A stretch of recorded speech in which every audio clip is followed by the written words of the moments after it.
Hola, buenos días. Les doy la más cordial bienvenida a todas y todos quienes nos acompañan, quienes se conectaron desde distintas partes del mundo a esta transmisión organizada por REAL, la Red Anticorrupción Latinoamericana. Mi nombre es Valeria Lübert, soy abogada y soy la directora de Democracia y Anticorrupción de Espacio Público, Fundación Chilena Espacio Público. Y como secretaria ejecutiva de REAL, les doy la cordial bienvenida a esta conferencia internacional denominada La pandemia y la corrupción en América Latina. REAL es una red que actualmente agrupa a 9 centros de pensamiento líderes en la región, entre ellos GRADE desde Perú, FEDesarrollo de Colombia, Grupo Faro de Ecuador, CADEP desde Paraguay, IMCO desde México, FUSADES de El Salvador, ACIES de Guatemala, CIPEC desde Argentina y Espacio Público de Chile. Esta red tiene como objeto apoyar y aportar a la generación de conocimiento, al diseño de políticas públicas y la realización de acciones de incidencia para la adopción de políticas para combatir la corrupción, tanto en sus manifestaciones nacionales como internacionales. Sabemos que la corrupción no conoce fronteras y que su combate requiere de esfuerzos coordinados que trasciendan a nuestros países. Así, desde el año 2017, es que con el apoyo de NED, National Endowment for Democracy, ha desarrollado diversos estudios panorámicos y comparados sobre estándares de transparencia y anticorrupción en la región, también seminarios para sacar lecciones sobre casos que han impactado a nuestros países.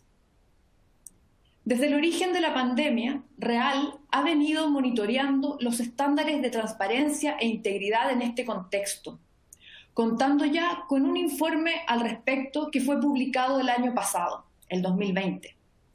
Hoy, este año, en esta conferencia, presentaremos nuestro segundo informe sobre estándares de transparencia y prevención de la corrupción bajo la pandemia del COVID-19 y contaremos con expertos de prestigio internacional en 2 bloques.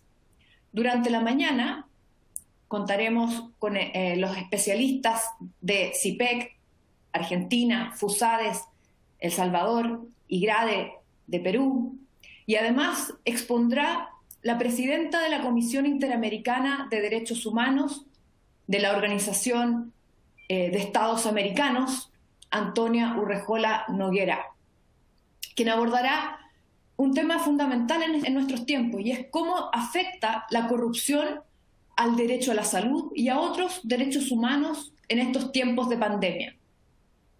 En el bloque de la tarde, a partir de las 16 horas de Chile, contaremos con expertos en transparencia y anticorrupción de Grupo Faro desde Ecuador, ACIES, Guatemala, IMCO de México, y expondrán 3 expertos muy prestigiosos a nivel internacional, externos a la red, como son Rodolfo Gastaldi, María Castro y Gianluigi Albano.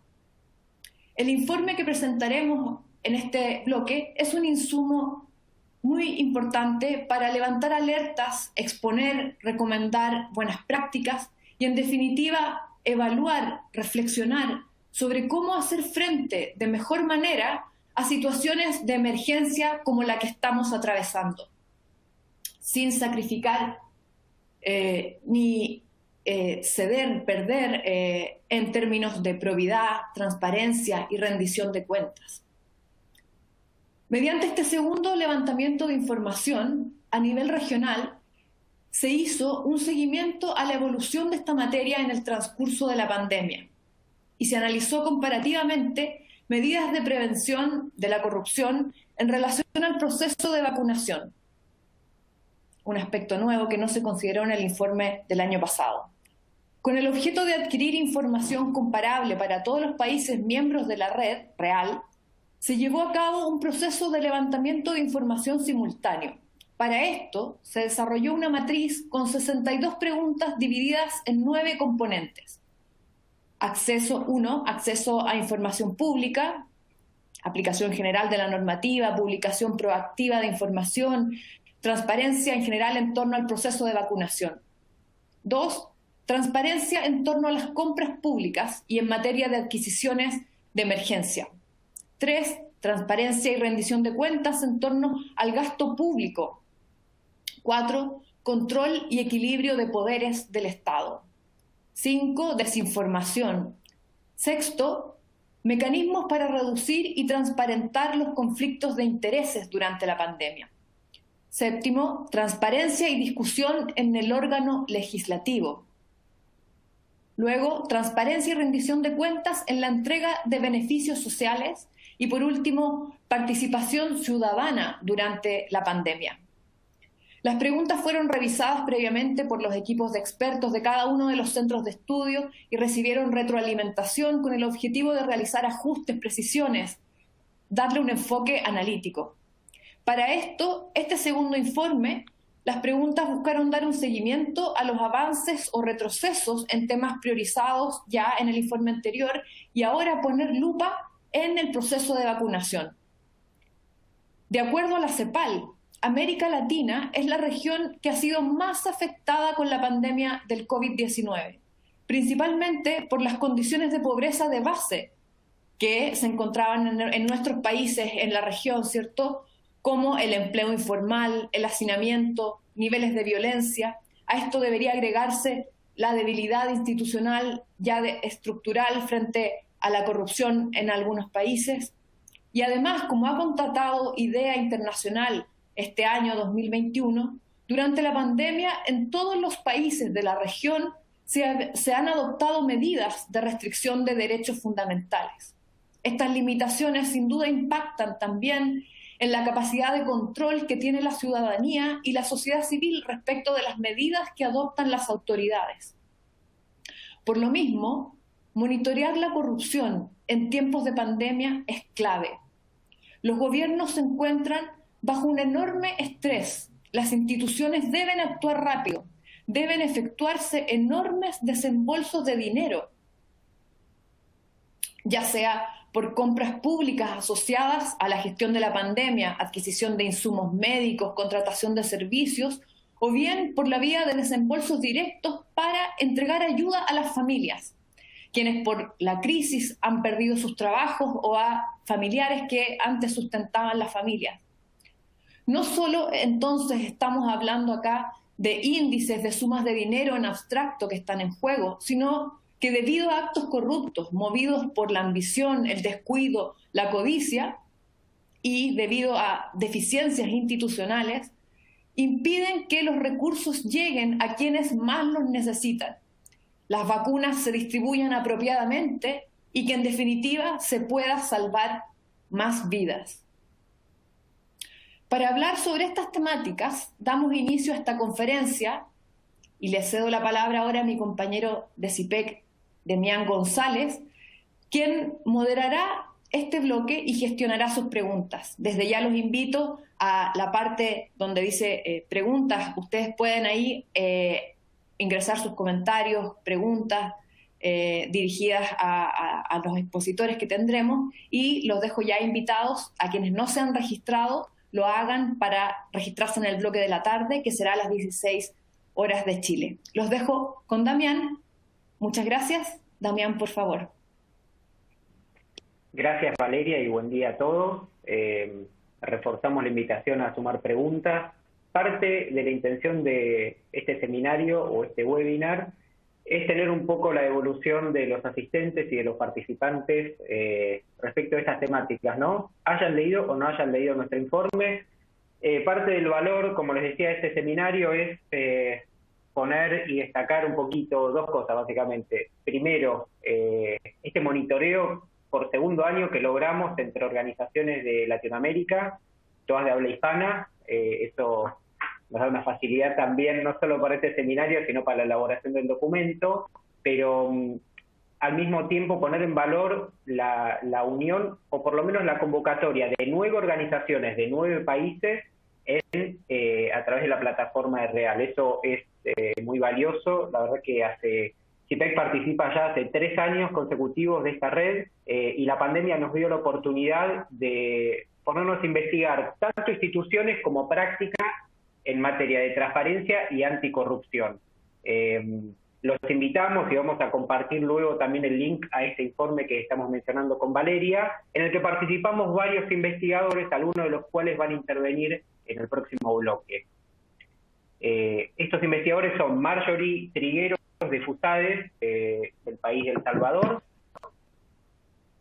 Belén Servín de CADEP, del país de Paraguay, del país de Perú, y yo, que soy Demián González de CIPEC de Argentina. ¿Y por qué menciono las instituciones y los países? Acá tenemos convocados dentro de REAL, como les decía, 9 instituciones independientes que producen ideas y recomendaciones en torno a transparencia, y es parte de lo que queremos ver ahora. ¿Qué significa recomendaciones y investigación aplicada sobre transparencia? Bueno, básicamente analizar cómo la emergencia facilitó o obstaculizó alguna de estas prácticas en materia de probidad y ética pública, sobre todo lo vinculado a mecanismos que permitan transparentar y mostrar los gastos que se hacen en la emergencia, muchos de los cuales se permiten hacer sin los mecanismos tradicionales y que eventualmente esperamos controlar y analizar en cada uno de los países.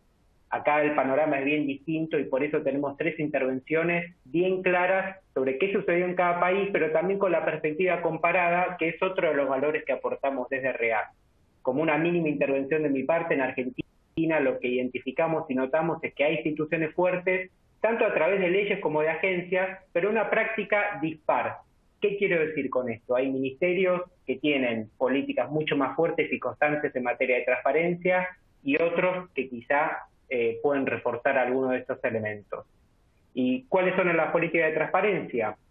Mostrar cuáles fueron las adquisiciones y compras públicas, cuáles fueron las decisiones y resoluciones de política pública a la hora de atacar la emergencia del COVID desde su perspectiva económica, social y sanitaria. Esto, como ustedes saben, implica la transferencia de fondos, tanto para temas de medicamentos como asistencia social y transferencias directas, como también la solución, por lo menos en países federales, como por ejemplo es el caso de Argentina, no así el caso de Perú y Chile, pero tienen también sus mecanismos para asistir a los estados subnacionales a la hora de atacar alguna de las consecuencias económicas y sanitarias de esta emergencia del COVID-19. No me quiero extender más, sí le dejo la palabra ahora a Marjorie para que comience las intervenciones particulares, y luego de este periodo de media hora vamos a darle la palabra a Antonia Urrajola para que nos cuente un poco más una perspectiva global desde la OEA acerca de estos temas. Marjorie, te dejo la palabra e invito a los participantes a que sumen sus preguntas aún durante la intervención de cada uno de nuestros participantes. Muchísimas gracias, Valeria. Damián, es un gusto para mí estar en este foro tan importante. Dicen que lo que no se mide no se puede mejorar. Así que este día pues vamos a contar aquellas cosas que requerimos mejorar para seguir velando para que tengamos una región llena de transparencia y tener una contundente lucha contra la corrupción. Voy a empezar por mi parte dándoles los primeros 3 componentes de nuestro informe, que lleva como nombre Informe Regional, Transparencia y Prevención de la Corrupción en tiempos de la pandemia en América Latina. El primer componente que queremos compartirles como REAL es el componente de acceso a la información pública. Recordemos que el derecho de acceso a la información pública es un elemento fundamental para que los ciudadanos podamos realmente verificar, monitorear y llevar a cabo ese rol de auditoría social. Vamos a ver qué es lo que ha ocurrido en los países del REAL en el marco de la emergencia. La primera pregunta que se hacía era con respecto a los estándares de transparencia, cómo sus leyes de acceso a la información pública habían sido o no utilizadas de manera normal durante la emergencia. Si ustedes ven en la pantalla, pueden ver que la mitad de los países sí adoptaron modificaciones o flexibilizaciones de los estándares de sus leyes de acceso a la información. La verdad es que la mayoría de los países reportaron estas modificaciones y estas fueron de manera parcial. Algunas tuvieron restricciones de acceso a la información, otras suspendieron sus plazos, en otros países se flexibilizaron esos plazos e incluso otros países pues no tomaron medidas excepcionales, sino que de otra naturaleza. Por ejemplo, en el caso de El Salvador y México se reportaron suspensión de plazos. En cambio, Perú está dentro de los países que, si bien no tuvo reformas específicas a la ley de transparencia y acceso a la información, sí realizó algunas modificaciones en su portal de transparencia. Fue bien interesante ver en el informe que abrieron un rubro que se llamaba información focalizada, y en este rubro daban la posibilidad para que las entidades públicas pudieran poner las razones por las cuales no se estaban dando esa información. Luego, también hay que comentar en la parte de la información proactiva. En la parte de la información proactiva, cabe destacar que la mayoría de los países sí ha publicado de alguna manera, ¿verdad?, esta información relacionada a la pandemia. En algunos países incluso la información ha llegado a niveles de detallar el número de camas críticas, el número de ventiladores disponibles, pero esto no ha sido, digamos, la regla en todos los países. Por ejemplo, en el caso de El Salvador, esto no ha sido así. En otros países, una buena práctica que vale la pena señalar es que se ha empezado incluso a publicar información en formatos abiertos. Y sabemos que esto pues es una práctica que debe de hacerse con más frecuencia, ya que esto posibilita que terceros puedan también usar esta información. Por ejemplo, Perú también implementó un portal de datos abiertos con información en tiempo real de ejecución presupuestaria. Entonces, creo que vale la pena pues también mencionar las buenas prácticas.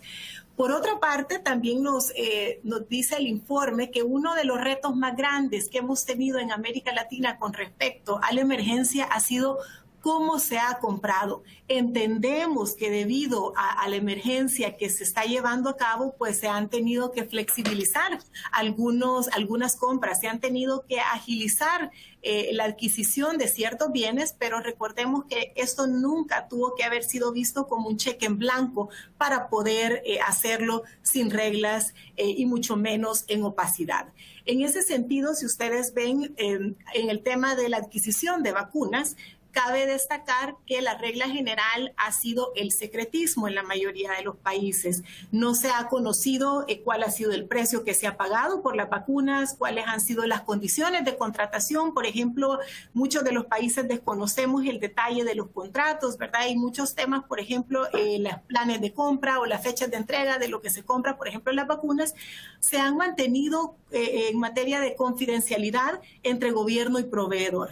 Es decir, no ha sido pública esta información. Por otra parte, en el proceso de vacunación, los países sí han señalado que la regla ha sido la transparencia. Si ustedes ven en la pantalla, pueden ver que a la pregunta que se le hacía a los países que sí ha sido transparente el proceso de vacunación, el 89% responde que sí ha sido transparente dicho proceso y el 11% que no. Entonces, esto es pues algo positivo, porque podemos ver que en la mayoría de los países sí se ha contado, por ejemplo, con planes de vacunación que han sido segmentados por fases. Sabemos que la mayoría de países siguió la regla que primero se vacunaba al personal de salud, luego a personas con comorbilidades y luego a los adultos mayores, y así sucesivamente hasta llegar a las edades menores. Por otra parte, Chile, por ejemplo, tuvo una práctica muy buena que abre una página que se llamaba yomevacuno.cl, en el cual se pone el número de personas vacunadas día a día, ¿verdad? Y los totales. No con tan buena historia como en Chile. En Ecuador el proceso, destaca el informe, contó con muy poca información, e incluso en el informe se detalla que se caracterizó este proceso como un proceso que se llevó a cabo mediante mecanismos discrecionales. Por otra parte, con respecto al listado de la población vacunada, cabe destacar también que hay diferentes niveles de detalles. No obstante, la regla general ha sido que sí se ha transparentado bastante esta esta información. Argentina, por ejemplo, Guatemala, Paraguay y Perú, existen páginas web donde se ha puesto esta información disponible al público, e incluso en estos países tenemos procesos de vacunación que tienen esa información en datos abiertos y también reutilizables. Entonces tenemos cosas positivas, también tenemos retos más grandes. Con respecto al segundo componente, que es el tema de transparencia en compras públicas, vamos a ver qué es lo que ha ocurrido. Podemos ver en la pantalla que a la pregunta que se le hacía a la mayoría de los países, que si se ha usado excepciones o si se han impuesto excepciones a las reglas de compras normales que se tienen cuando no hay emergencia, cabe destacar que el 78% dijo que sí se ha tenido reglas excepcionales. Por otra parte, solo el 22% ha señalado que no utilizaron este tipo de excepciones, pero la mayoría, pues cabe destacar que sí lo utilizó. Entonces podemos ver que, por ejemplo, en México, dentro de los esquemas que se usaron para tener esta excepción a la regla general de compras, cabe mencionar que lo que ellos hicieron fue que a 6 dependencias del gobierno, lo señalamos en el estudio, se les dio la posibilidad de realizar compras de emergencia mediante adjudicaciones directas. Tenemos otro caso, por ejemplo, como Colombia, que establecieron declaraciones de urgencia para que las contrataciones directas de productos o de servicios en el marco de la emergencia se pudieran dar. Chile, por otro lado, no adoptó excepciones a su ley de compras como tal, pero sí habilitó un proceso de compra ágil para cierto rubro de compras menores a un rango que se establece en el marco de la emergencia. Por lo cual podemos ver nosotros que sí ha habido una gran mayoría de países que han utilizado excepciones a la regla general. Ahora bien, en el caso particular de El Salvador, esas compras directas que deberían de ser la excepción se volvieron en la regla general. Y obviamente esto preocupa porque muchas de esas compras directas se hicieron alejadas de la normativa que establece que debe de haber un proceso transparente y obviamente que debe de ser puesto a disposición del público. Fíjense ustedes en esta tabla que tenemos actualmente que Argentina, por ejemplo, en compras públicas, lo señala el estudio, cerca del 72% fueron de forma directa. Chile más del 85%, Colombia entre 46 y 85%, y como les decía, en el caso de El Salvador, prácticamente todo se hizo con compra directa y se hizo con grados de opacidad bastante preocupantes. En este caso, pues, destacar que en el estudio, pues, reiteramos que tenemos que profundizar aún más cuáles fueron estos mecanismos de excepción que los países implementaron, porque es importante que no olvidemos que una emergencia no puede privilegiar solo la rapidez y desconocer la necesidad de transparencia y probidad en el marco de las compras que se hagan, ¿verdad? Tanto la urgencia como la transparencia deben ir de la mano, deben complementarse. Y luego también, pues, ya para ir finalizando un poco sobre el tema de las buenas prácticas que se hacen en transparencia y en el tema del gasto, debemos recordar que la existencia de protocolos que aseguren la transparencia es súper importante, porque en muchos casos estos procedimientos para gastos excepcionales, pues no, digamos que no se publican y no se dan a disposición de la población de forma efectiva y oportuna. Entonces, la periodicidad, ¿verdad?, de estas publicaciones, pues en algunos casos ha sido variable. Ustedes pueden ver en la tabla que algunos países, pues, publican información porque su normativa así lo señala, y en otros pues no lo hacen por ley, pero lo hacen por una costumbre que se tiene. En ese sentido, pues decir, por ejemplo, que hay países que ya tienen esto establecido por ley, y lo cual es algo también favorable. Con respecto al componente 3, que ha sido el tema de rendición de cuentas, ¿verdad? Cabe destacar que 5 países existen ya mecanismos de rendición de cuentas de sus partidas presupuestarias extraordinarias o de otros gastos que se han hecho. Y la actualización constante de esta información es sumamente importante, y porque ya sabemos que es un carácter excepcional, y esta información más que todo es fundamental porque debe de haber una verificación que todo lo que se hizo con reglas, digamos, de manera excepcional o más flexibles, deben de seguir esa verificación de que se ha gastado en tiempo y se ha gastado bien. Por razones de tiempo, ya hablamos prácticamente de lo más importante, voy a omitir las conclusiones, que sería pues repetir un poco lo que ya dijimos. Entonces en las preguntas podemos continuar profundizando. Gracias por su tiempo y cedo la palabra para que sigamos con la presentación del informe. Gracias, Marjorie. Belén, adelante.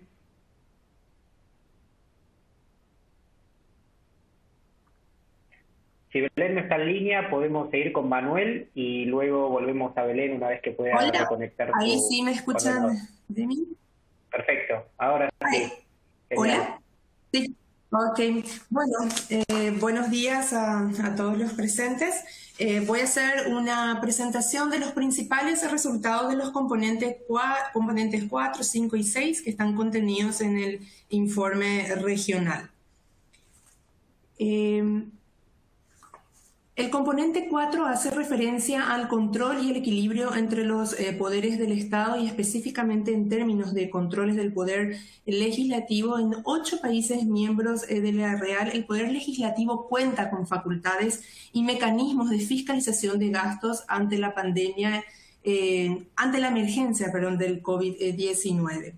Entre los mecanismos para la fiscalización se destacan la interpelación, los requerimientos de fiscalización e información, las investigaciones o auditorías, como sucede en los casos de Argentina, Guatemala, Ecuador y Chile.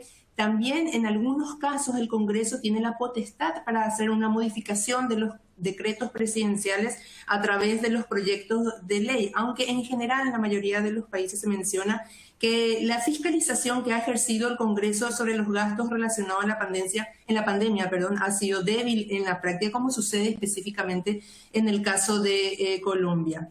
En otros casos que se pueden mencionar y que se incluyen en el informe, en donde se han aplicado procedimientos de fiscalización de gastos por la pandemia, se destaca el caso de Guatemala, donde adicional al informe semanal que debe presentar el gobierno, las distintas comisiones y los bloques parlamentarios han hecho requerimientos de información, o en Chile, en donde se requiere información de forma regular por parte de los parlamentarios en relación a la pandemia.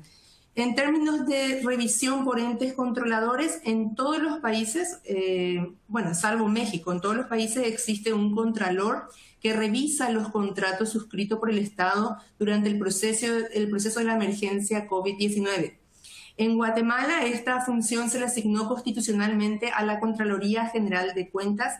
En Ecuador corresponde a la Contraloría General del Estado. En Colombia, tanto la Procuraduría como la Contraloría ha hecho seguimiento a las compras y los contratos relacionados a la emergencia. En Colombia existe una agencia denominada Compra Eficiente que es la encargada de manejar las plataformas de contratación electrónica. En Perú, esta función recae en la Contraloría General de la República, al igual que en Paraguay. El componente 5 hace referencia a la desinformación. En Paraguay y Colombia se señalan que en el último año el gobierno ha implementado políticas de verificación de noticias falsas. En Colombia, en particular, el Ministerio de Salud lanzó en marzo una campaña para contrarrestar noticias falsas sobre el proceso de vacunación. Solo en Guatemala, El Salvador y Colombia existen normas que sancionan la difusión de noticias falsas. Específicamente, en el caso de Guatemala existen normas para sancionar la difusión de noticias falsas en materia económica, financiera y en caso de conflictos armados. En todos los países se reporta la existencia de medidas para garantizar que la información llegue a los grupos que están en situación de vulnerabilidad, tales como campañas publicitarias, medios de comunicación masiva y redes sociales. Ahora bien, en 7 de 9 países miembros de la Real se reporta la existencia de un sitio único que homologa información sobre la pandemia y las políticas públicas asociadas. Contar con un sitio único donde se encuentre toda la información que facilita el acceso a la misma por parte de la ciudadanía, es considerado como una buena práctica. En México, si bien existe un sitio único, en ese sitio no se cuenta con toda la información. Lo mismo ocurre, o misma situación se da en el caso de El Salvador, donde el sitio está habilitado, pero no recopila ni homologa la información, toda la información sobre las políticas impulsadas en respuestas a la crisis. En Paraguay no existe un único sitio, sino que se cuenta con 2 sitios correspondientes a los ámbitos de salud y economía respectivamente. En Ecuador existe una página del COE nacional donde se publican cifras oficiales y resoluciones de esta agencia, pero la información del Plan Nacional de Vacunación está en una página diferente. Respecto al uso de nuevas tecnologías, en México, Paraguay, El Salvador, Guatemala, Colombia y Perú sí se han implementado nuevas tecnologías para mantener seguimiento de las actividades sustantivas relacionadas con la emergencia. En la medida que se facilite el acceso a la información y que se permita a la ciudadanía estar al día respecto a las diferentes actividades vinculadas con la pandemia, esto sí se considera como una buena práctica. Finalmente, en relación al componente 6, este componente hace referencia a reducir y transparentar conflictos de interés, es decir, específicamente hace referencia a la existencia de normas que regulan adecuadamente los conflictos de intereses durante la pandemia. En este tipo de normas se incluyen aquellas relacionadas con la abstención, prohibición de lobbies, reglas especiales de transparencia, inhabilidades para contratar, entre otras medidas, y que son de mucha importancia para evitar que el interés general prime que el interés particular prime sobre el interés general que las administraciones o los estados deben proteger. Si bien en Paraguay, Chile, El Salvador, Colombia y Argentina se reporta la existencia de normas para prevenir los conflictos de intereses, se da cuenta de un déficit de dicha normativa para hacer frente a todos los posibles conflictos de interés que se dan. En Chile se señala que existe normativa general solamente que deben ser perfeccionadas. Por ejemplo, en Colombia, sin embargo, se menciona que existen normas que regulan los conflictos de interés en materia de contratación y que establecen procedimientos para recusaciones en caso de que se presente. Sin embargo, ellos señalan que la normativa existente no es lo suficientemente amplia para cubrir todos los casos. Por su parte, México, Guatemala, Ecuador y Perú directamente señalan que no, hay una ausencia de este tipo de normas, ¿verdad?, para hacer frente a los conflictos de intereses que se dan en el contexto de la pandemia. Así, por ejemplo, en Guatemala se reporta que la Ley de Contrataciones del Estado contempla la presentación por parte de los contratistas de una declaración jurada donde se indica la ausencia de conflictos de interés, pero no existe una regulación para solventar los mismos cuando se presenten. En Ecuador, por ejemplo, se menciona también una resolución en la que se incorporan reformas para la contratación pública durante estado de emergencia. Sin embargo, en este caso tampoco no se incluyen protocolos específicos para evitar conflicto de interés. Y finalmente, en Perú se mantienen las mismas condiciones del régimen general. Muchas gracias. Les cedo la palabra nuevamente.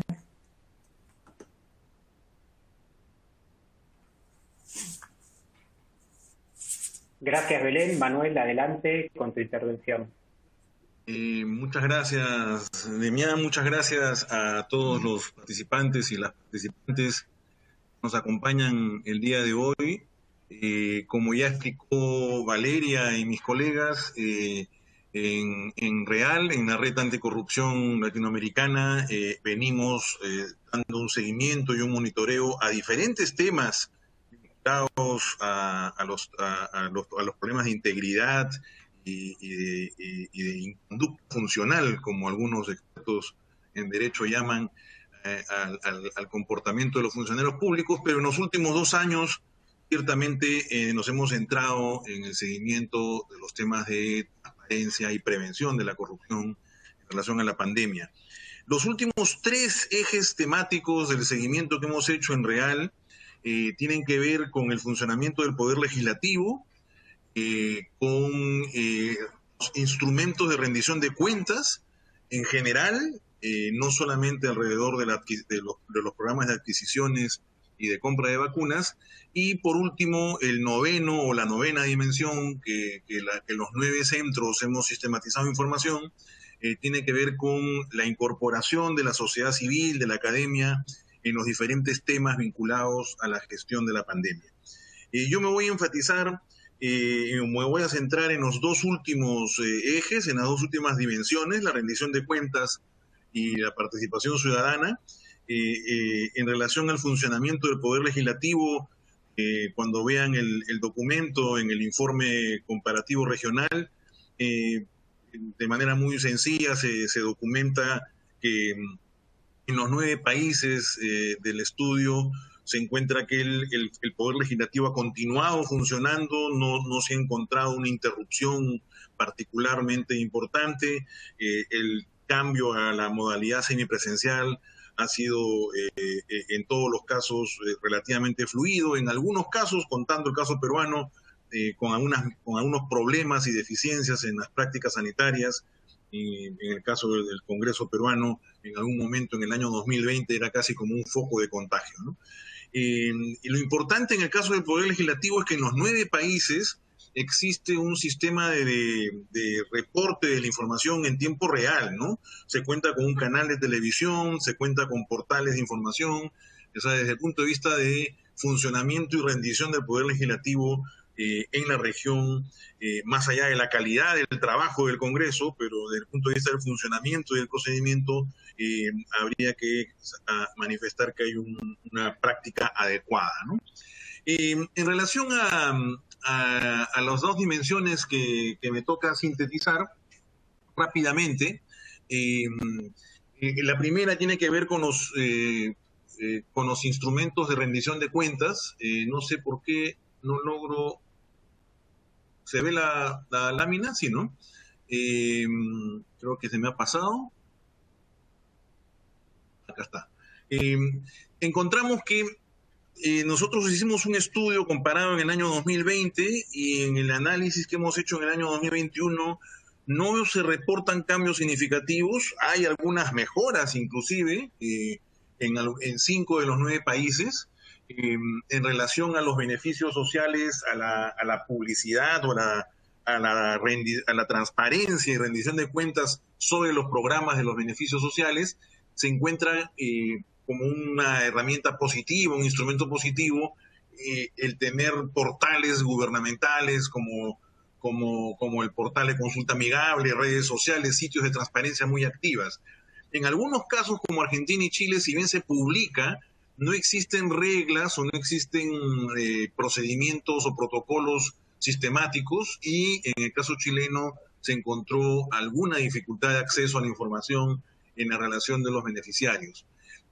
Alguna dificultad, es cierto, respecto a la actualización, obviamente no en tiempo real, pero a la actualización constante de la información de los beneficios. Aquí un punto importante es el tema de la pertinencia en el tiempo, ¿no? En el caso peruano, por ejemplo, los famosos bonos han llegado, no digo nunca, pero sí tarde y mal, ¿no? Entonces, si bien hay publicidad sobre el programa de entrega de beneficios, en algunos casos se identifica alguna demora que obviamente genera un golpe, un shock en la generación de ingresos de las familias afectadas por la pandemia, ¿no? Respecto a los fundamentos de las ayudas, en todos los casos se ha reportado estas famosas conferencias de prensa de los presidentes de la República, sobre todo en el año 2020, esto fue una innovación general en el continente. Se mantiene esta práctica con menos frecuencia y en general se reporta un acceso a la información adecuado, ¿no? En lo que se refiere a la participación del sector privado, los criterios de elegibilidad, aquí surgen algunas dudas, algunos cuestionamientos, algunas deficiencias. Se reporta transparencia en relación a los criterios de elegibilidad de nuestros programas de beneficios sociales. En el caso de Ecuador hay alguna inquietud respecto a los montos transferidos. Sí existe el listado de beneficios disponibles, pero no existe la información presupuestal. En el caso de la plataforma única del Estado en el gobierno peruano, se cuenta con información y se queda la pregunta, la inquietud respecto a la participación de grandes empresas que acceden a beneficios, ya sea de crédito o inclusive del bono universal. En el caso guatemalteco se publican los datos agregados del número de beneficiarios, pero no el detalle, ¿no? Y en relación a los programas de empleo, nuevamente, desde el punto de vista de transparencia, hay una leve mejora en 5 de los 9 países. En algunos casos no existe nuevamente protocolos y reglamentos respecto a los programas de protección del empleo. En el caso argentino, por ejemplo, si bien existen criterios claros de elegibilidad, se publica la nómina agregada de beneficiarios, se instrumentan los programas de empleo, producción y protección. No obstante, dicha información no se produce con un formato reglamentado ni con fundamentos claros, ¿no? Yo me había adelantado al tema del sector privado para la entrega de beneficios. Se documenta que en México, Paraguay y Perú sí se establecieron mecanismos de transparencia, aunque con una disponibilidad parcial de la información. Solamente en el caso de Perú hay un componente en este portal único con los estándares mínimos de transparencia de la colaboración del sector privado. En general, como es muy común en los aportes del sector privado en esferas de gestión pública, no hay una adecuada justificación de transparencia, no hay una adecuada publicidad de la información y termina habiendo pues una indefinición de hasta dónde llega la frontera entre la responsabilidad pública y el aporte del sector privado en la esfera de la responsabilidad pública, ¿no? Como ya se ha reportado en las otras dimensiones, los mecanismos de rendición de cuentas sobre estos beneficios de alguna manera están funcionando relativamente bien, con 10 de los 9 países con mecanismos de rendición de cuentas permanentemente funcionando, con interpelaciones incluso a los funcionarios públicos y con tecnologías de información bastante modernas. En el caso de solo Paraguay y Colombia, mediante la modalidad de datos abiertos o reutilizables. En el caso de Perú, sobre el subsidio monetario para hogares en pobreza o pobreza extrema, pero no para otro tipo de beneficios, ¿no? Entonces, en conclusión sobre esta dimensión, hay una leve mejoría en relación al año 2020. Por lo general, se documenta una mejora en la transparencia, una gran difusión de las medidas en medios de comunicación masiva y campañas comunicacionales, y a resaltar la buena práctica de estos sistemas de portal único, donde se concentra la información sobre las medidas de la pandemia en formatos de datos abiertos y reutilizables, ¿no? Y finalmente, para lo que tiene que ver con la participación ciudadana, se ha podido registrar que en Colombia, Argentina y Perú ha habido esfuerzos por hacer trabajos coordinados con centros de universidades y algunos centros de investigación externos al gobierno para la toma de decisiones asociadas a la pandemia. En realidad, no quiero decir que es una victoria pírrica, ¿no? Pero en todos nuestros países en el año 2020 sufrimos pues demasiado, diría yo, para poder implementar medidas de rastreo de contactos. No se tomaron medidas adecuadas y el sistema de las universidades y centros de investigación que pudieron haber contribuido en esto no estuvo en tiempo oportuno, ¿no? En el caso peruano es muy conocido un programa llamado el programa TEITA, donde el GRADE, el Grupo de Análisis para el Desarrollo, contribuyó con mapeos espaciales de la ubicación de poblaciones de tercera edad muy cercana a los mercados de abastos, de tal manera que se pueda monitorear y hacer rastreo de contactos para proteger a las personas de tercera edad. Esto se implementó en el quinto mes de la pandemia, fue muy efectivo, pero ciertamente tardío, ¿no? Y en relación a la participación de la sociedad civil en general, destacan los casos de Paraguay, Colombia, El Salvador y México. Sin embargo, el equipo de INCO documenta que en México no se siguieron las recomendaciones que se generaron desde la sociedad civil, incluso se han restado espacios de colaboración con el gobierno federal. Sobre el proceso de vacunación, la participación ciudadana en el proceso de vacunación, en Chile, Colombia y Perú se reporta una participación de organizaciones de la sociedad civil e incluso del sector privado. no solamente en el traslado y mantención de la cadena de frío de las vacunas, sino también en cuanto a vigilancia y denuncia de irregularidades durante el proceso de vacunación. En el caso colombiano y peruano, en los últimos meses se han autorizado inclusive hay mecanismos de autorización al sector privado para importar. Sabemos que esto es relativamente utópico hasta que el mercado internacional no facilite estos procesos. Y ciertamente han habido casos muy conocidos de comportamientos oportunistas de funcionarios que han terminado siendo, digamos, se han filtrado en los programas nacionales de vacunación y han puesto el hombro en un momento indebido, ¿no? Así que, en general, repito, la participación ciudadana ha sido limitada, no hay modificaciones sustanciales respecto al año 2020. Hay una enorme ventana de oportunidad, creo que es una lección aprendida durante la pandemia, la posibilidad de fortalecer estos vínculos entre la gestión pública y la comunidad académica en nuestros países, ¿no? Ahí termino, Demián, y bueno, seguramente con la presentación de Antonia Urrejola se podrá generar un diálogo y un debate con los participantes. Muchas gracias y buenos días. Gracias, Manuel, gracias, Belén y Marjorie. La verdad que excelentes intervenciones, ponen en valor todo lo que investigamos y trazan algunas líneas en común de lo que se ve en cada país. Instituciones sí, leyes sí, pero la práctica frente a la emergencia es algo que hay que reforzar y cada país tiene su set de recomendaciones que nosotros proponemos fortalecer porque, como decía Marjorie al principio, la emergencia no es definitivamente un cheque en blanco. Ahora le pasamos la palabra a Antonia Urrejola, quien es la presidenta de la Comisión Interamericana de Derechos Humanos de la OEA, quien nos va a dar un buen paneo acerca de estos vínculos entre transparencia, riesgos de corrupción y vulneración de derechos humanos. Ustedes saben que la corrupción también muchas veces incide en las oportunidades de mejora de grandes porciones de la población. Y Antonia la voy a presentar, no quiero que ella tenga el compromiso de tirarse laureles a ella misma. Es abogada de la Universidad de Chile, con postítulo en Derechos Humanos y Justicia Transicional. Fue asesora de Derechos Humanos de la Presidencia de Chile y tuvo varios roles en la función pública. Dentro de la OEA fue durante 5 años asesora del secretario general y ahora hace 4 años que preside la CIDH, que es un organismo que cubre y alcanza a toda Latinoamérica. Antonia, te dejo la palabra y invito a los participantes a enviar preguntas. Tenemos más de 15 preguntas ya en la lista y tenemos cerca de 200 participantes conectados, así que los invito a seguir participando. Antonia. Hola, muchas gracias. ¿Se me escucha bien?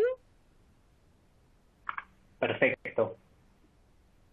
Bien, ojalá no tenga problemas de internet porque ha estado más o menos. Bueno, en primer lugar, buenos días a todas las personas que nos acompañan en esta conferencia que ha organizado Real sobre pandemia y corrupción en Latinoamérica. Quiero agradecer a Real por la invitación, pero sobre todo agradecerles por el gran trabajo que hacen en el continente para combatir la corrupción, tanto a nivel nacional como internacional. Y felicito el informe que hoy nos han presentado sobre transparencia y prevención de la corrupción durante la pandemia. Y aprovecho además a saludar a las demás invitadas de esta conferencia. Es un honor de verdad acompañarles en el día de hoy. A ver, en el ejercicio de su mandato y frente a la coyuntura regional que ha sido relevada a través de los distintos mecanismos que tiene el Sistema Interamericano de Derechos Humanos, la Comisión ya en el 2018 presentó una resolución sobre corrupción y derechos humanos y el año pasado presentó un informe temático sobre la materia.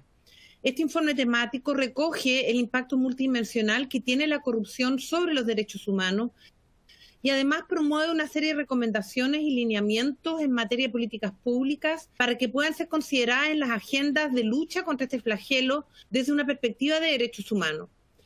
En cuanto a su contenido, menciono muy rápidamente, porque el informe es bastante largo, pero sí me parece importante referirme a él. Bueno, el informe contiene 6 capítulos y presenta una serie de conclusiones y recomendaciones específicas para los estados, parte de la Organización de Estados Americanos. Entre otros aspectos, el informe describe el fenómeno de la corrupción y sus características particulares en la región. Evalúa el impacto de la corrupción en torno a la institucionalidad democrática y el Estado de Derecho. analiza áreas de especial preocupación donde la corrupción tiene un gran impacto en el goce y ejercicio de derechos. Aborda el fortalecimiento de la institucionalidad pública, en particular el rol de la Administración de Justicia y el aparato electoral.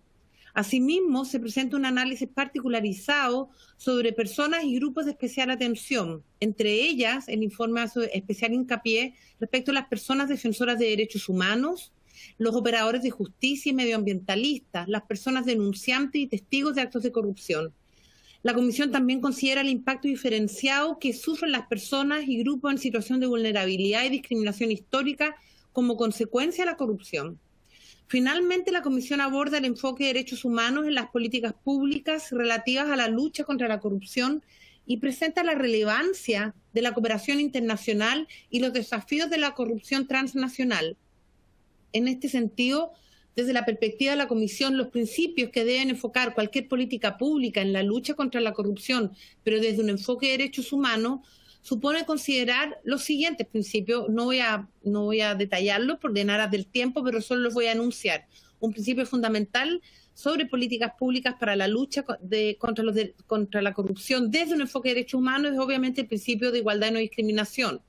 Otro es el principio de participación e inclusión social. Otro, los mecanismos de reclamo y acceso a la justicia. Otro principio es la producción y el acceso a la información como garantía de transparencia y rendición de cuentas. Otro principio es la protección prioritaria de grupos en situación de discriminación histórica. Otro es el de la inclusión de la perspectiva de género y diversidad. Y finalmente, un principio orientador, y es el punto de partida de toda política pública anticorrupción, con enfoque de derechos humanos, se asienta en la consideración de la centralidad de las víctimas de la corrupción. Todos estos principios están desarrollados en el informe, no me quiero detener en cada uno de ellos, simplemente enunciarlo. Pero me parece importante destacar que en este informe la magnitud del fenómeno de la corrupción en la región y las consecuencias negativas para el sistema democrático, el Estado de Derecho y los derechos humanos. Para atender a este desafío es necesario que la sociedad civil, los movimientos sociales, la academia y toda la población demanden y exijan transformaciones estructurales para erradicar la corrupción y promover el compromiso público que impulse esos cambios. En ese marco, señala este informe que la implementación de planes integrales permite fijar objetivos, plazos y razonables para avanzar en las medidas anticorrupción de manera transparente y subrayando el tema de la participación ciudadana, que sea inclusiva y con este enfoque de género y diversidad intercultural que yo señalaba anteriormente. Quiero resaltar algo de este informe que me parece más importante resaltar en este espacio, y es que como eje fundamental en el tema que hoy nos convoca es que en toda política anticorrupción, desde un enfoque integral de derechos humanos, tiene que ser considerado un aspecto central que es el aspecto cultural. En ese sentido, los estados deben adoptar todas las medidas necesarias para erradicar la cultura de la tolerancia. Por ello, los estados deben fomentar formas de control y autocontrol, tanto en el ámbito público como en el empresarial y privado. Entre las medidas resulta fundamental desarrollar políticas de promoción de derechos humanos basadas en el respeto a los valores de la democracia y la participación. Por su parte, al interior de la administración pública resulta relevante el fortalecimiento del compromiso con la función pública como parte de la responsabilidad democrática delegada por la ciudadanía. En relación a los impactos de la corrupción en el ejercicio de los derechos humanos, la Comisión subraya que los recursos económicos y financieros son necesarios tanto para la realización de los derechos civiles y políticos como, por supuesto, y lo hemos visto en el informe de ustedes, para el ejercicio de los DESCA. El Estado necesita financiamiento tanto para la operación de su sistema de justicia o para la elección de sus autoridades públicas y políticas, así como para la implementación de su sistema educativo o sanitario. En particular, respecto a los derechos económicos, sociales, culturales y ambientales, la falta o desvío de recursos públicos por actos de corrupción afecta no solo las obligaciones inmediatas de los estados para la realización de tales derechos, sino que además tienen un correlato particular con la obligación de progresividad para su realización plena e incluso pueden significar la existencia de regresiones concretas en su disfrute. De allí que un primer acercamiento al tema de corrupción y DESCA se da en el ámbito del cumplimiento del deber de los estados de destinar el máximo de los recursos disponibles, como lo señala el artículo 26 de la Convención Americana de Derechos Humanos, a la realización y satisfacción de tales derechos. el vínculo se ha hecho evidente, porque cuando la corrupción consiste en el desvío ilícito de fondos públicos en beneficio de intereses privados, o cuando el ejercicio del poder se materializa en impedir que se recaude, disponga y use tales recursos desde un enfoque de derechos humanos, el resultado es que se impide cumplir con las obligaciones del Estado en materia de derechos humanos en general al disponer de menos recursos. La Comisión y su Relatoría Especial de Derechos Económicos, Sociales, Culturales y Ambientales han identificado 4 situaciones en este aspecto que también voy a enumerar muy rápidamente. La primera es que producto de los actos de corrupción se desvían fondos destinados a la realización de los DESCA. En este caso, la corrupción es un obstáculo para que el Estado cumpla sus obligaciones en la materia de manera plena, es decir, se cumplen, pero en un nivel menor de disposición de fondos públicos necesarios para la efectiva realidad de los derechos económicos, sociales, culturales y ambientales. Un segundo escenario ya no es que hay una afectación para que se cumpla de manera plena estos derechos, pero un segundo escenario es cuando un servicio público dirigido a la realización de los DESCA se ve afectado por formas de macrocorrupción, que ya es distinto al supuesto anterior, y por lo tanto los fondos públicos son desviados en tal magnitud que no es posible satisfacer adecuadamente los derechos de los ciudadanos que dependen de estas prestaciones. Ejemplo de esto, y ustedes han señalado ejemplos concretos en la región, pero ejemplos de estos son los desvíos de fondos a gran escala en los sistemas de seguridad social, servicios de salud, vivienda y educación, en sistemas previsionales, etcétera. Un tercer escenario se da cuando un servicio público o programa social diseñado para dar efectividad a los DESCA es cooptado por intereses privados que lo desvían de sus funciones u objetivos propios. En estos casos ya no solo estamos ante actos ilícitos relacionados al desvío de grandes sumas de dinero, sino que ya concretamente ante prácticas criminales que afectan directamente el contenido sustancial de los DESCA. Ejemplo de esto son los casos donde los servicios de salud, por ejemplo, no solo son diezmados, sino que a las personas se les suministran medicamentos de mala calidad o directamente placebo, o cuando los equipamientos o insumos médicos no son los adecuados para tratamientos complejos. Aquí se encuentran formas de violación a los derechos humanos que son provocadas ya directamente por actos de corrupción. En estos casos, la respuesta del Estado es más compleja, ya que debe asegurar la desarticulación de estas estructuras criminales, restablecer el buen servicio público, pero además identificar y reparar a las víctimas de dichos actos criminales, como así también a aquellas personas que se vieron afectadas por no poder acceder a los servicios que materializan el disfrute de los DESCA. El cuarto supuesto es cuando las autoridades se ven influenciadas por intereses privados para mermar indebidamente la capacidad del Estado de acceder a fuentes de financiamiento que le permiten hacer efectivos los DESCA. En particular, aquí resulta clave, y este es un tema que hemos visto sobre todo en debate al interior de la Comisión y en el mundo de los derechos humanos que no se daba con tanta fuerza antes, que resulta clave el diseño e implementación del sistema fiscal, las políticas fiscales y tributarias que tengan en cuenta un enfoque de derechos humanos, incluyendo los principios de participación, rendición de cuentas, transparencia y acceso a la información. Los bajos niveles de recaudación de impuestos, sumadas a las deducciones y exoneraciones fiscales, así como a prácticas de evasión tributaria, tienen un impacto negativo y representan un obstáculo para el financiamiento de políticas y programas sobre los DESCA. De allí que el ejercicio de una posición privilegiada para desviar el poder público con el fin de debilitar las normas tributarias o la capacidad regulatoria y supervisora del Estado respecto de los DESCA y en general respecto de los derechos humanos, debe ser enérgicamente combatida por las autoridades competentes. En todos los casos que yo he mencionado, los Estados tienen la obligación de implementar mecanismos que permitan retomar la legalidad y el buen funcionamiento de las instituciones implicadas a fin de que no persista la vulneración de los derechos humanos. Asimismo, es importante tener presente que el Estado es responsable tanto si presta directamente los servicios públicos o si estos han sido tercerizados a privados. Y esto es un tema muy importante también. Los servicios sociales están destinados a cumplir un deber del Estado, por lo que su concesión a privados no exima al Estado de su responsabilidad. En efecto, sobre este tema, la jurisprudencia interamericana ha sido clara en subrayar deberes específicos de los Estados en estos contextos. Por ejemplo, la Corte Interamericana de Derechos Humanos ha indicado, y aquí abro comillas, que la prestación de servicios públicos implica la protección de bienes públicos, la cual es una de las finalidades de los Estados. Si bien los Estados pueden delegar su prestación a través de la llamada tercerización, ellos mantienen la titularidad de la obligación de proveer los servicios públicos y de proteger el bien público respectivo.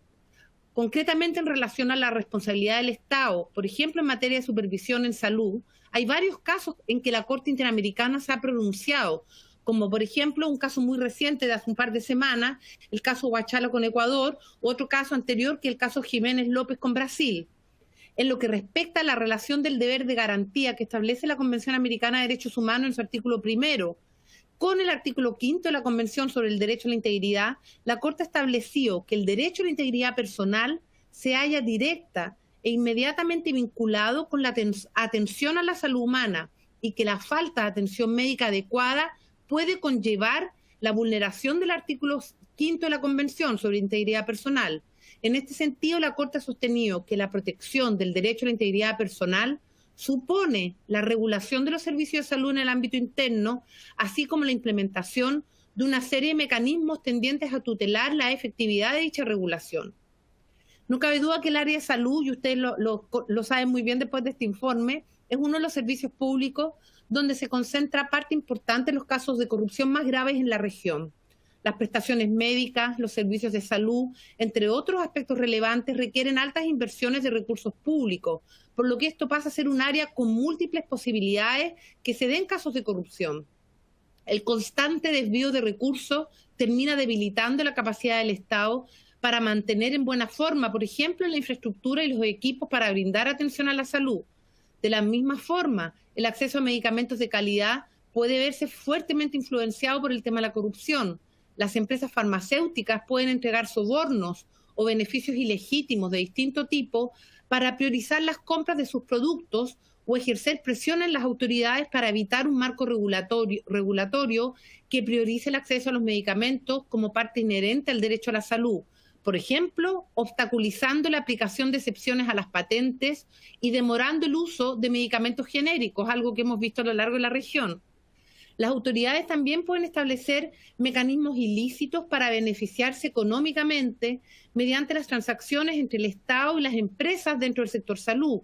En cualquier caso, el erario público, como elemento clave para lograr la efectiva y plena realización de los DESCA, se ve perjudicado y las personas y población afectada está inhabilitada para el ejercicio de su derecho a la salud. Además, la situación más grave se presenta cuando se dan formas criminales de corrupción, donde se alteran los productos o servicios médicos, se entregan productos de mala calidad o sin los componentes adecuados para los tratamientos médicos asociados, entre otros. Esto también lo hemos visto especialmente durante la pandemia. La Comisión ha denunciado distintos casos, por ejemplo, en Perú, manifestamos nuestra preocupación por la noticia de la aplicación de la ivermectina a 5.000 personas en Loreto, pese a la advertencia científica de los graves efectos secundarios que este medicamento para animales tenía sobre las personas. Hemos visto toda la situación sobre ventas de vacunas o la aplicación de vacunas que no tenían la vacuna, es decir, que eran puro aire, como vimos en Brasil. O el abuso, por ejemplo, de los supuestos exámenes de PCR que no eran tales. Es decir, esto lo hemos visto mucho en la pandemia. En conclusión y de manera general, la corrupción dentro del sector salud puede darse dentro de 3 escenarios. El primero, la administración de los recursos públicos destinados para tales fines, como por ejemplo para la construcción de clínicas y hospitales. En segundo lugar, en el manejo y distribución de instalaciones, bienes y servicios destinados a la atención de la salud. Y en tercer lugar, la proveniente de la relación entre lo que es el personal sanitario y las y los pacientes. Es importante indicar que estos mecanismos que yo he señalado son los mismos supuestos que pueden replicarse respecto de otros derechos económicos y culturales, como por ejemplo en materia de educación. Cabe señalar que la Comisión Interamericana tiene un informe sobre empresas y derechos humanos que también están muy relacionados con los temas que estamos viendo hoy día, pero no me voy a detener en el informe en aras del tiempo. Solo quiero reiterar y resaltar acá lo que ya he dicho anteriormente y que el informe sobre empresas y derechos humanos refuerza. Partiendo de la base de que los servicios públicos vinculados al disfrute de los derechos humanos es parte de las funciones de los Estados, la Corte Interamericana ha indicado que en los contextos en los que estos son prestados por agentes privados, los Estados mantienen la titularidad de proteger el bien público respectivo para garantizar una efectiva protección de los derechos humanos de las personas bajo su jurisdicción. Por lo tanto, de acuerdo al derecho internacional, bajo ciertos supuestos, la acción o la inacción del sector privado, del sector empresarial puede generar responsabilidad directa a los estados a la luz de sus obligaciones en este tema. En este sentido, en cuanto a los actores empresariales que brindan servicios relativos a bienes del más alto interés social, la vigilancia de su prestación compete al poder público, sea al otorgar las licencias respectivas, como también por el ejercicio de supervisión y control posterior sobre el comportamiento de tales agentes privados. Ahora bien, ya entrando de lleno al tema de corrupción y pandemia, la Comisión ha tomado conocimiento en este año y medio de la pandemia de una serie de afectaciones ocurridas como consecuencia de la reducción o la inexistencia de control en la gestión pública procedente de la coyuntura de emergencia declarada en la mayoría de los países de la región, que tendrán un impacto y han tenido un impacto en la situación de derechos humanos y que podrían derivar en actos de corrupción. Entre las más relevantes afectaciones, la Comisión ha sido informada de hechos relacionados a la falta de publicidad de las contrataciones y compras públicas realizadas, a la ausencia de información completa, oportuna, cierta, accesible, actualizada y difundida por canales ordinarios, y la falta de criterios claros y objetivos para rendir cuentas sobre los gastos realizados en el marco de la emergencia sanitaria. La crisis desatada como consecuencia de la pandemia provocada por el COVID-19 ha requerido a los estados brindar respuestas rápidas para enfrentar, prevenir y contener la propagación viral. Ello se ha traducido en situaciones de concentración para la toma de decisiones por parte de autoridades a cargo del Poder Ejecutivo de los estados, con el aumento de los espacios de discrecionalidad, por ejemplo, a través del uso reiterado de decretos y normativas ejecutivas sin el proceso parlamentario. La Comisión considera que la necesidad de una respuesta ágil y oportuna no puede significar que las decisiones gubernamentales queden exentas de controles o dejen de ser sometidas a procesos que garanticen la transparencia y la rendición de cuentas.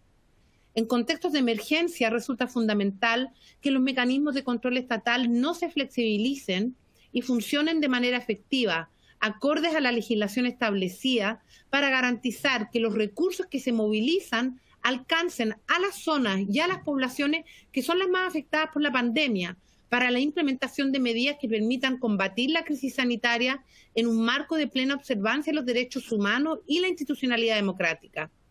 Asimismo, la irrupción de la pandemia del COVID-19 ha generado disrupciones en el funcionamiento de los órganos judiciales y legislativos en algunos estados. En ese marco, la Comisión señaló que es fundamental garantizar y fortalecer el funcionamiento del control parlamentario y judicial de las decisiones adoptadas en el contexto de la emergencia sanitaria. Asimismo, se debe garantizar el funcionamiento independiente de mecanismos que permitan diligenciar con celeridad y efectividad cualquier denuncia que se puede presentar por actos de corrupción. La Comisión ha señalado que la libertad de expresión es una de las formas más eficaces de denuncia de la corrupción y permite la participación social en la toma de decisiones y el control de la gestión pública. De igual manera, ha manifestado su preocupación por las restricciones impuestas en el acceso a la información en el contexto de la pandemia COVID-19 y ha instado a asegurar el derecho de acceso a la información pública y no establecer limitaciones generales o arbitrarias basadas en razones de seguridad u orden público. Como medida recomendada para prevenir la corrupción en este contexto, la Comisión ha llamado a otorgar prioridad a las solicitudes de acceso a la información relacionadas con la emergencia de salud pública y la asignación de los fondos públicos, en particular sobre el presupuesto afectado a las compras y contrataciones durante la vigencia de la emergencia, así como informar proactivamente, en formatos abiertos y de manera accesible, sobre los impactos de la pandemia y los gastos realizados en la emergencia, y desagregados, que esto es muy importante, de acuerdo con las mejores prácticas internacionales. La Comisión ha advertido acerca de situaciones en las que el estrecho relacionamiento entre las corporaciones privadas y las altas autoridades de los estados pueden significar la obtención de ciertas prerrogativas y beneficios, en algunos casos de forma irregular, con el objeto de evitar regulaciones de bienes de interés público, como la salud, el medio ambiente, la población, lo que podría permitir el avance de la impunidad y la corrupción en detrimento de los derechos humanos. En esa línea, la Comisión ha señalado que es fundamental asegurar... Ya, ok, estoy terminando. Los máximos niveles de transparencia en aquellas relaciones que vinculan a las empresas y sectores económicos con los espacios de toma de decisión estatal en el contexto de la pandemia.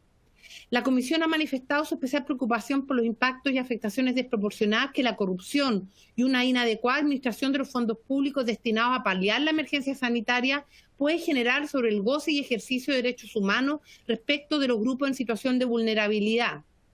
En este contexto, la Comisión ha emitido un conjunto de resoluciones sobre pandemia y derechos humanos que, entre otros temas, relevan precisamente el tema de la corrupción. Solo las menciono. Una es la resolución 1-2020 sobre pandemia y derechos humanos, en que hay 85 recomendaciones a los estados y esas incluyen recomendaciones relacionadas con los mecanismos de rendición de cuentas y acceso a la justicia.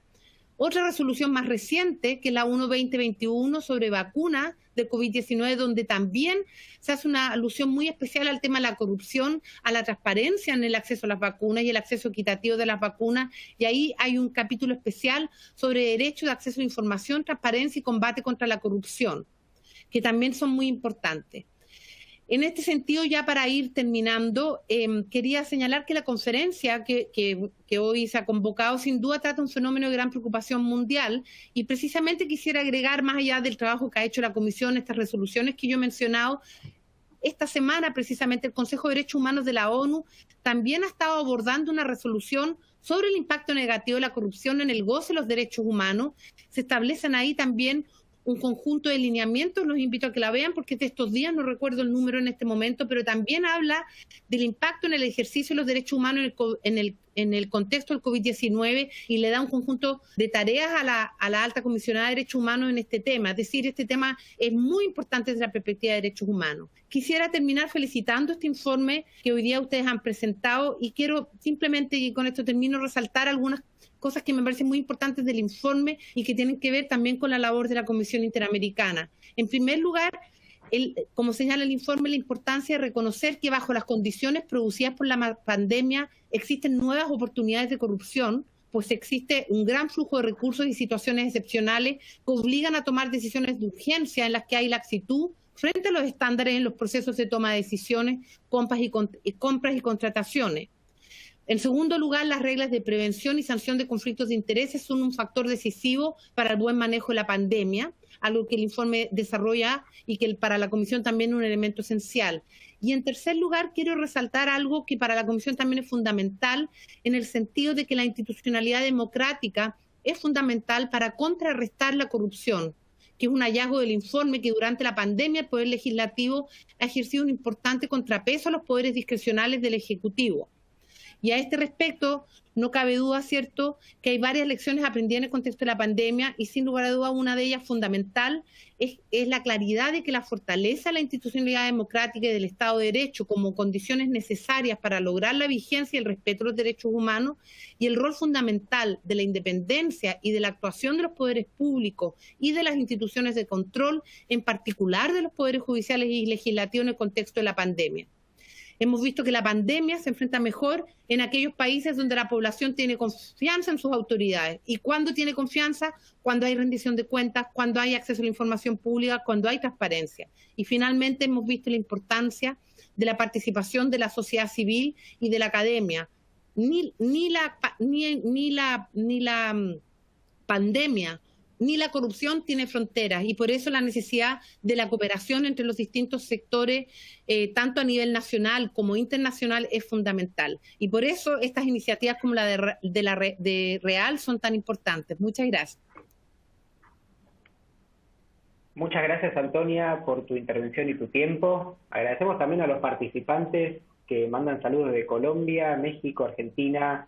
La verdad que nos alimentamos de eso. Yo lo que propongo ahora es una dinámica en la que voy a traer a la mesa las preguntas en breves 10-15 minutos, compilándolas un poco y comprimiéndolas para abrir un poco el micrófono y que cada uno intervenga donde se siente cómodo y luego ceder la palabra a Valeria para las palabras finales de conclusión.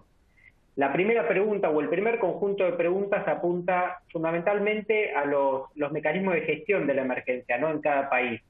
Y hablan de cómo se desempeñaron estos organismos de control, sobre todo el gasto público en cada país, y si tuvieron mayores recursos, tanto de capital humano como financiero, para llevar adelante las medidas de control, y vinculado a esto, cómo observan los panelistas a Latinoamérica preparada para los riesgos de anticorrupción. Yo inicio con una intervención muy chiquita y humilde, en donde por lo menos en Argentina no hubo fondos ni recursos extra, pero sí cambió la prioridad de los organismos de control. La Auditoría General de la Nación del Legislativo, la CIGEL del Poder Ejecutivo, la Oficina Anticorrupción dentro del Ejecutivo, todos estos organismos redirigieron sus prioridades hacia producir recomendaciones en materia de gasto público y contrataciones, y también en controles específicos a las compras de emergencia. Esa es mi primera intervención, y creo que Latinoamérica, en base a nuestro informe, tiene una preparación, como decía antes, dispar en torno a los riesgos de anticorrupción en el contexto del COVID-19 y la pandemia. Pero ahora abro el micrófono para que tanto Marjorie, Belén, Manuel o Antonia puedan intervenir en torno a este tema.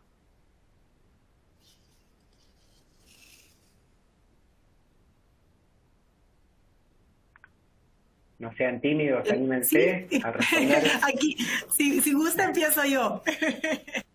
Bueno, primero, muchas gracias por la pregunta y solo quisiera iniciar diciéndole, Antonia, que muchísimas gracias por todo lo que nos comentaba, y a mí me quedan dos cosas importantísimas.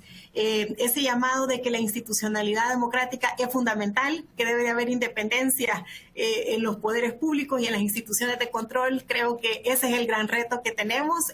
Me animo a hablar por El Salvador. En el marco de la emergencia hemos tenido serias dificultades para poder realmente analizar cómo se ha gastado. Ha habido mucha opacidad, el secretismo ha sido la regla general. Hemos tenido una Corte de Cuentas de la República que ha estado tratando de fiscalizar, pero no se le ha brindado la información.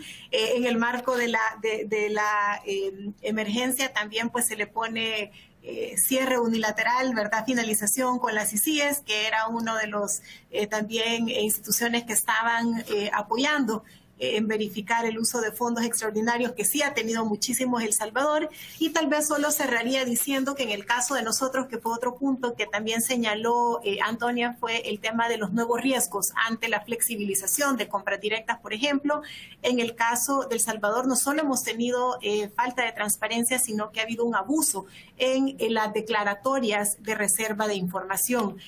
Para los que no saben, pues en El Salvador es información reservada todo el proceso de adquisición de vacunas contra el COVID por 5 años, el registro también de las cabinas destinadas a vacunación por 3 años y el Plan Nacional de Despliegue de Vacunación también por 3 años. Entonces, obviamente, esta reserva de información también es una reserva y una limitación al derecho fundamental de acceso a la información que tenemos la ciudadanía para poder garantizar que hemos estado usando de manera correcta los fondos, que no son muchos, pero que deben dirigirse a los más vulnerables. Me quedo por acá y cedo la palabra a mis otros colegas.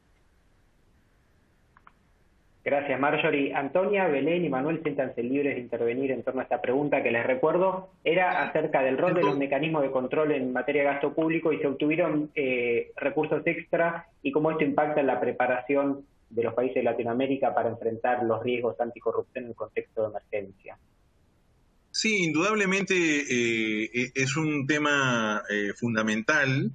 Creo que más allá de la pandemia, los sistemas de control han ido en el contexto, al menos en todos los países donde el caso del Lavajato ha estado muy activo y muy fuerte, los sistemas de control recurrentes se han fortalecido. Se han asignado más recursos, sin embargo hay una tensión muy fuerte, ¿no? Como bien dijo Marjorie en la presentación inicial, ¿no? Hay una tensión entre la emergencia y la transparencia, ¿no? Entonces, en los temas, por ejemplo, ambientales, algunos investigadores e investigadoras están alertando de lo que llaman una carrera hacia el fondo, una carrera hacia abajo, en el sentido de que en nombre de la reactivación económica se relajan estándares y consideraciones ambientales.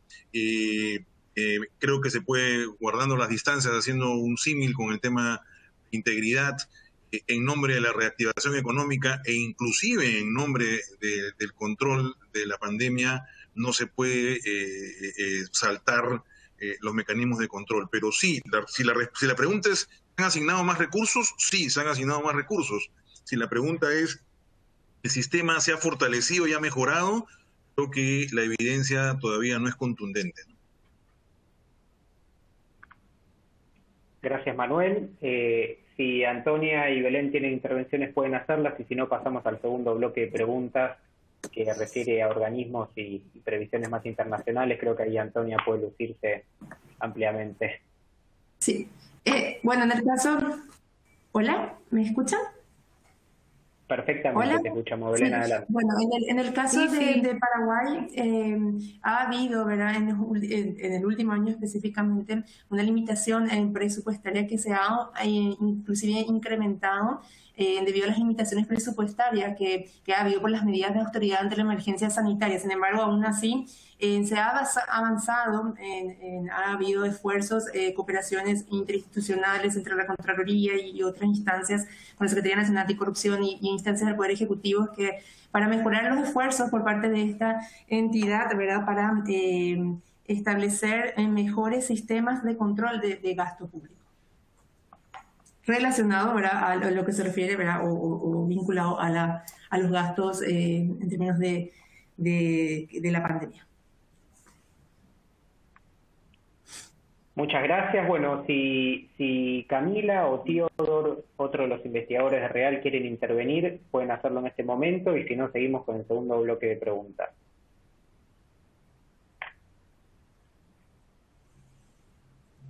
Muy bien. El segundo bloque de preguntas refiere básicamente al rol de los organismos y las leyes internacionales en torno a la anticorrupción.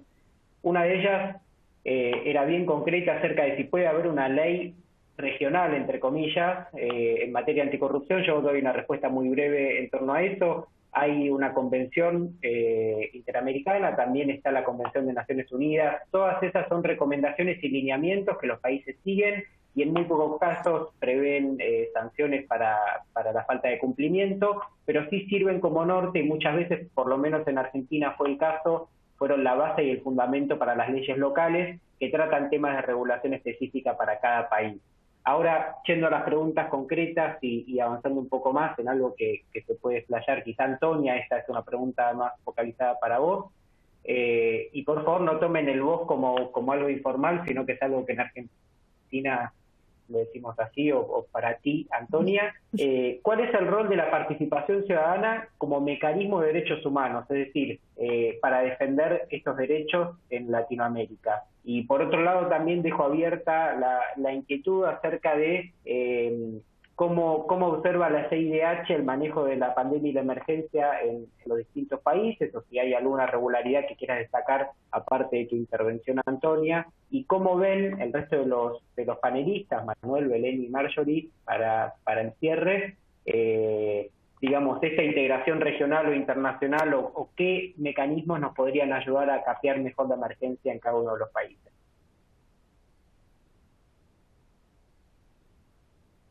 Bien, si quieres parto yo. Lo primero, un poco retomando lo que tú habías señalado sobre el tema de ley ¿se me escucha? Perfecto, Antonia, te escuchamos y te vemos bien. ¿Sí? Ya. Ok. Uno, sobre el tema de las leyes marco. Efectivamente existe una Convención Interamericana contra la Corrupción, es en base a la cual la Comisión, no solo en base a la única, pero la Comisión ha trabajado en este informe que yo me refería sobre corrupción y derechos humanos, y desconozco si en este momento la OEA muchas veces trabaja en leyes marco, desconozco si ha estado trabajando en alguna ley marco sobre corrupción y derechos humanos, pero sin lugar a dudas que en general los tratados de derechos humanos, cuando son ratificados por los estados, establecen un conjunto de obligaciones, y por lo tanto la Convención Interamericana contra la Corrupción establece una hoja de ruta para que las leyes que regulan la materia tienen que regirse por algo, para aquellos estados que han ratificado la Convención. Sobre la comisión, si la comisión tiene como un diagnóstico sobre la situación, entiendo que será una de las preguntas sobre la situación de corrupción y pandemia. Bueno, yo me refería a algunos de los temas en mi presentación. La comisión está trabajando ahora precisamente en un informe temático en relación con la pandemia y derechos humanos, donde sin lugar a dudas un tema importante va a ser lo de la corrupción. Yo quisiera resaltar, más allá de los temas que yo indiqué, resaltar con lo que terminé mis palabras, y que además varios de ustedes recogieron antes que yo, que es el tema de los órganos de control y en general, puede ser muy temprano, señalaron todavía para una evaluación definitiva, pero sí podría yo decir que en aquellos países donde ya existían sistemas de peso y contrapeso fuerte, esos sistemas, más allá de las tensiones que han habido en muchos momentos con el Ejecutivo, han seguido funcionando. Y ahí yo quiero destacar un país donde el tema de la pandemia ha golpeado muy fuerte y hemos visto en realidad ya una situación humanitaria gravísima, que es Brasil, pero en Brasil siguen funcionando los contrapesos del Poder Judicial, ya ha sido muy importante incluso para dejar sin efectos decretos del Ejecutivo, lo que demuestra la importancia de los pesos y los contrapesos. Y en aquellos países donde no existen estos pesos y contrapesos antes de la pandemia, hemos visto, cierto, que menos han funcionado hoy día, es decir, no solo no hay tensiones, no han funcionado. Y ahí pongo como un ejemplo también que yo conozco bien, que es Nicaragua, donde no existe independencia de los distintos poderes y por lo tanto ni siquiera hay información básica sobre la situación de la pandemia en el país. Y eso tiene que ver también con la institucionalidad previa a la llegada de la pandemia. Eso es muy general. Alguien preguntaba sobre el rol de la participación ciudadana en el ejercicio de los derechos humanos y de la corrupción. En general, la participación ciudadana, las organizaciones de derechos humanos y la academia cumplen un rol fundamental en el trabajo que hace la Comisión, primero porque son uno de los informantes más importantes que tenemos nosotros en la labor de monitoreo. Nosotros trabajamos mucho con las organizaciones de la sociedad civil, como también con la academia e instituciones como las que hoy día están haciendo este evento, para poder proveernos de información y a partir de eso poder ejercer los distintos mecanismos.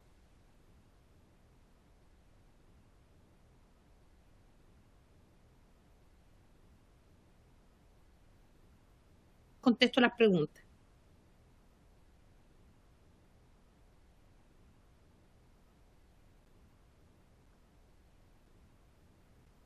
Bueno, mientras Antonia retoma su conexión, quizá si Manuel o el resto de los panelistas quiere hacer alguna acotación. Si gustan también inicio. Con respecto a lo que nos preguntaban, creo que para el caso de El Salvador, pues nosotros vemos que la participación ciudadana, una participación activa, ya creo que ya tenemos a Antonia de regreso. Antonia, ¿nos escuchas bien? Ahora sí, pero se me fui de repente. Que la señal no es un problema solo en Argentina. Sí.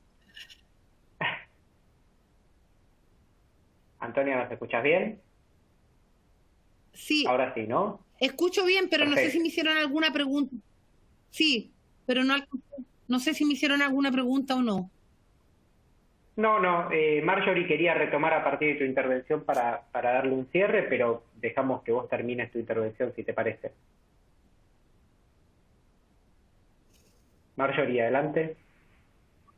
Muchísimas gracias. Me sumo a que el rol de la sociedad civil es fundamental. Tenemos que tener una participación activa y para ello, pues, obviamente se requiere también que haya una voluntad de los gobiernos de poder trabajar también de la mano, brindando información oportuna a la sociedad civil. Por otra parte, otra oportunidad que nosotros vemos es el rol de los organismos internacionales. Es claro, por ejemplo, en el caso de El Salvador, el debilitamiento institucional que hemos tenido. Y ante este debilitamiento, pues, las organizaciones internacionales se vuelven clave y es fundamental que nos apoyen en la lucha contra la corrupción, ¿verdad? Y fomentar la transparencia. Y la tercera idea que me gustaría, dejar es que también tenemos la oportunidad de retomar esta ley modelo 2.0 de acceso a la información que también está promoviendo la OEA, lo cual es fundamental para que podamos realmente fortalecer las leyes de acceso a la información que tenemos en el país. Por ejemplo, El Salvador ahorita y con estos cierros estamos en un limbo en el cual hay unas reformas presentadas al Congreso que vienen realmente a casi derogar la ley y desnaturalizarla, porque la información que hoy por hoy es oficiosa pasaría a hacerse de manera muy discrecional, confidencial o reservada, lo cual deja al pueblo salvadoreño sin una herramienta fundamental de participación ciudadana. Así que muchas gracias por la oportunidad y por aquí me quedo. Gracias, Marjorie. Como estamos justo de tiempo, yo quiero agradecer a todos los participantes y aclarar una vez más que REAL es una institución regional independiente conformada por organizaciones de la sociedad civil, es decir, que no estamos vinculados con ningún gobierno, y lo que producimos es investigación aplicada a través de un monitoreo anual de estas variables y recomendaciones en torno a la evidencia comparada. Los invitamos a ver nuestro informe en la página web y seguirnos en redes sociales, las cuales van a estar disponibles en el chat debajo, pero también vamos a enviar por correo una vez que termine la conferencia, donde pueden consultar el informe que hacíamos referencia, y también los invitamos a la página de la CIDH para ver el informe que mencionaba Antonia tan amablemente. Valeria, si estás en línea y tenés buena señal, te dejo la palabra para que hagas un cierre y consideraciones finales de nuestro evento. Gracias a todos por participar. Muchas gracias, Demián, muchas gracias a todos nuestros expositores y especialmente a Antonio Urrejola, que nos ha acompañado esta mañana, que es externa a la red, ¿cierto?, presidenta de la Comisión Interamericana de Derechos Humanos. Quisiera destacar, entre las cosas que se han mencionado hoy día, la importancia del combate a la corrupción en su relación con los objetivos del desarrollo sostenible y cómo el combate de la corrupción involucra la responsabilidad de los estados para satisfacer derechos humanos. Y esta es una cuestión, este enfoque de derechos es algo que debe orientar a todos nosotros, ¿cierto? A quienes somos parte de la sociedad civil, desde la academia, pero por sobre todo a los órganos del Estado a cumplir con la responsabilidad de satisfacer los derechos humanos, ¿cierto? En este caso el derecho a la salud, pero también otros derechos que están involucrados y que debido al combate no exitoso de la corrupción, a veces estos derechos se ven afectados. Y especialmente el hecho de que la corrupción afecta a las personas, a los grupos de personas más vulnerables, quienes son más necesitados, son quienes se ven más afectados. Y entonces esto nos llama a pensar sobre justamente la vulnerabilidad, esta necesidad de contar con condiciones de equidad en las sociedades para tener sociedades pacíficas, ¿cierto? Y más justas. Los invito a revisar el contenido del informe que está disponible, como mencionaba Demián, en la página de REAL, ¿cierto? Que es redanticorrupción.com, y descargarlo, revisar ahí el detalle del reporte de cada uno de los países de la red, y invitarlos también a conectarse en el bloque de la tarde a las 16 horas de Chile, y desde ahí ustedes van a poder compartir desde sus casas, ¿cierto?, en modalidad virtual, junto a expertos de la red del Grupo Faro desde el Ecuador, ACIES de Guatemala, FEDesarrollo de Colombia, el INCO de México, y también con 3 expertos de prestigio internacional como son María Castro, directora adjunta de la Oficina de México de la Comisión Económica para América Latina y el Caribe, CEPAL, quien nos expondrá sobre mecanismos para transparentar los programas de apoyo en emergencias y programas de reactivación económica en la región.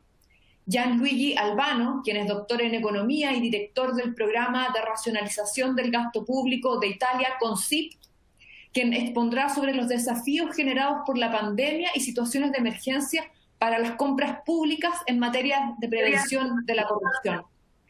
También contaremos con Rodolfo Gastaldi, experto en adquisiciones públicas y consultor de instituciones internacionales como el Banco Interamericano del Desarrollo y el Banco Mundial.